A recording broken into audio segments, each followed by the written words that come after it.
আগামী 24 এপ্রিল সন্ধ্যা 4:30 আইপিএলের 42তম ম্যাচ অনুষ্ঠিত হতে চলেছে।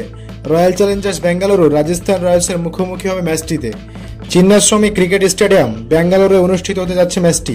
তো এই ম্যাচে কোন দল জিততে পারে সেটাই আপনাদের সামনে আলোচনা করব এবং এই মাঠে কোন দলের পারফরমেন্স কেমন সেটাও আপনাদের সামনে তুলে ধরবো।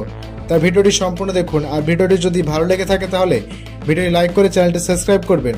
তো বন্ধুরা, আইপিএলের 18তম আসরের প্রত্যেকটা দল শক্তিশালীভাবে নিজেদের দল গঠন করে শিরোপা জয়ের লক্ষ্যে মাঠে নামছে।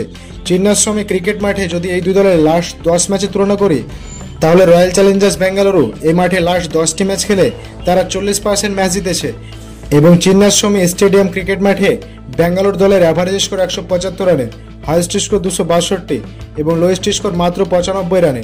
তারপর যদি বলি রাজস্থান রয়্যালস দলের কথা, তারা এই চিন্নাস্বামী ক্রিকেট মাঠে লাস্ট 10টি ম্যাচ খেলে রাজস্থান রয়্যালস 57% ম্যাচ জিতেছে এবং এই মাঠে রাজস্থান রয়্যালসের অ্যাভারেজ স্কোর 161 রানের, হাইয়েস্ট স্কোর 217 রানের এবং লোয়েস্ট স্কোর মাত্র 92 রানের।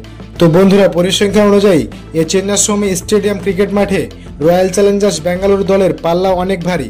তাছাড়া বেঙ্গালুরুর নিজের মাঠ এবং নিজেদের সাপোর্টার ফ্যান ফলোয়ার তো অনেক থাকবে, সেদিক থেকেও বেঙ্গালুরু অনেকটা এগিয়ে থাকবে এবং আমরা সবসময় দেখে থাকি বেঙ্গালুরু এই চিন্নাস্বামী স্টেডিয়াম মাঠে সবসময় হাই স্কোরিং রান হয় এবং এই মাঠে যারা প্রথমে ব্যাট করবে তাদের জেতার সম্ভাবনা 40% এবং যারা প্রথমে বল করবে তাদের জেতার সম্ভাবনা 54%। এবং এই চিন্নাস্বামী স্টেডিয়াম মাঠে অ্যাভারেজ ফার্স্ট ইনিংস 165 রানের এবং সেকেন্ড ইনিংস 154 রানের। তো দর্শক, এখানে নিশ্চিতভাবে বলা যায় মোটামুটি যারা প্রথমে বল করবে তাদের জেতার সম্ভাবনা বেশি। এই মাঠে রান বেশিরভাগ সময় চেঞ্জ হয়ে যায়, কারণ রাত্রে এই মাঠে অনেকটা ডিউয়ের প্রভাব থাকে এবং মাঠ অনেকটা ছোট।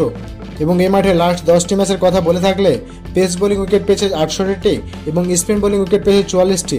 সুতরাং এই মাঠে পেস বোলিং বেশি কার্যকরী এবং এই মাঠে স্পিন বল অতটা কার্যকর হয় না।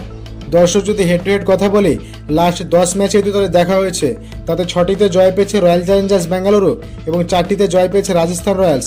এদিক থেকেও রয়্যাল চ্যালেঞ্জার্স বেঙ্গালুরু অনেকটা এগিয়ে, কিন্তু বর্তমানে শক্তিমত্তার দিক দিয়ে এই দুই দলের মধ্যে কোনো দলই কম শক্তিশালী নয়। আবার রয়্যাল চ্যালেঞ্জার্স বেঙ্গালুরু যেহেতু নিজের মাঠে খেলবে তাই তারা অনেকটা এগিয়ে থাকবে।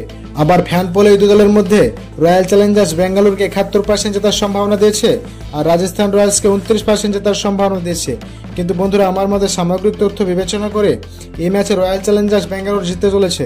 আপনার মতে আইপিএলের 18তম আসরের 42তম ম্যাচে কোন দল জিতবে বলে আপনি মনে করছেন সেটা অবশ্যই কমেন্ট করে জানাবেন। ধন্যবাদ সবাইকে।